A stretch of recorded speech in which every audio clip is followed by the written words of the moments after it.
Hello and welcome back to the next topic of this module. In this module, we are going to cover the conditional statements in Java. So first of all, what are conditional statements? The conditional statements are of various forms. The first basic form is the if-else conditional statement. And then we have the if-else-if ladder statements. And at last, we have the switch case statements. Now you must be thinking why I have mentioned the ternary operator here. If you remember from the previous topic, I told you I will cover the topic of ternary operator inside the conditional statements topic. So here we go. In this topic, we will cover this topic of ternary operator here itself. The reason behind this you will get to know shortly.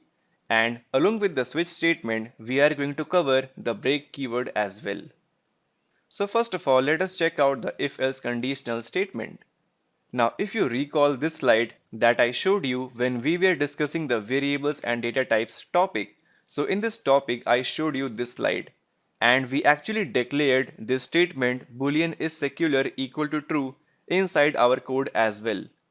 Just to know what is a boolean data type. So why don't we go ahead and use this statement in order to check out the concept of if-else conditional statement.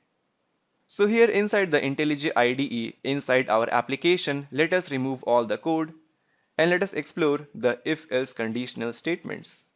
Now let us declare the boolean variable of is secular equal to true. So this statement is meant for our country India, which is actually the secular state.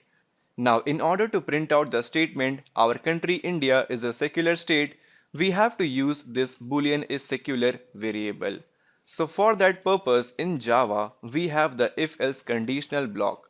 So first, let us define if, give it a space as per the convention, and then use the bracket open and close. Now within the bracket, I have to write a condition. Now this condition needs to be of the type of boolean. That is, here either we can have true or either we can have false. Now suppose if I use here true directly, then this way also it is going to work. But instead of true, let us use some condition or a boolean variable of is secular. Let us use is secular, and after the bracket close, let us define our code. Now to define our code, you can simply use the curly bracket open and then close. And within the brackets, you have to write our code. So here what I will do, I will now define the print statement out and simply print the code such as India is a secular state.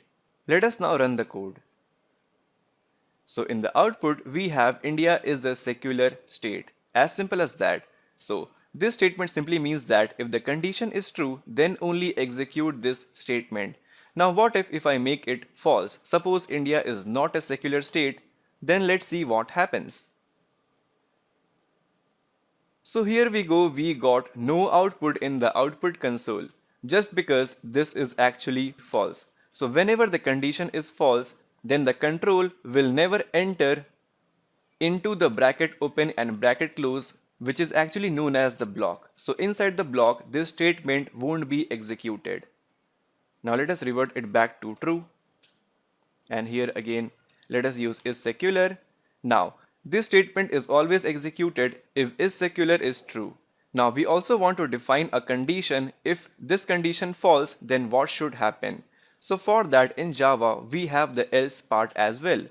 So simply define else, which is actually the keyword, give it a space here, and then again use the curly bracket open and close, and within the block, that is within the curly bracket, let us define our one more statement. Let us say India is not a secular state. And now let us run the code.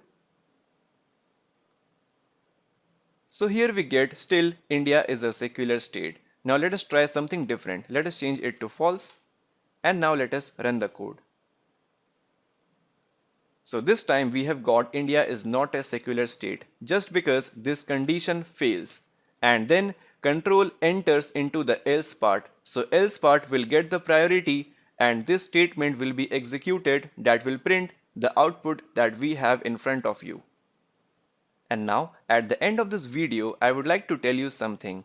Now whenever we write any program, we need to make sure that our code is always optimized. So here if you noticed that system.out.println statement is getting repeated here and also here as well. So why don't we try to rectify our code? Let us do one thing. Let us declare a string, let's say message. Now currently this string message is blank because we have not assigned it to any value. So here inside the if block, let us replace it by, let's say, message equal to this string value. So this text is basically the string, right? So here again down the side, let us use message equal to this statement, and at the bottom after the if else conditional statements, let us use our print statement. S out, let us print out message, and here let us revert it back to true because India is a secular state. Let us now run the code, and there we go, it has printed India is a secular state. So always remember, always try to minimize your code repetition. So this was all about the if else conditional statements in Java.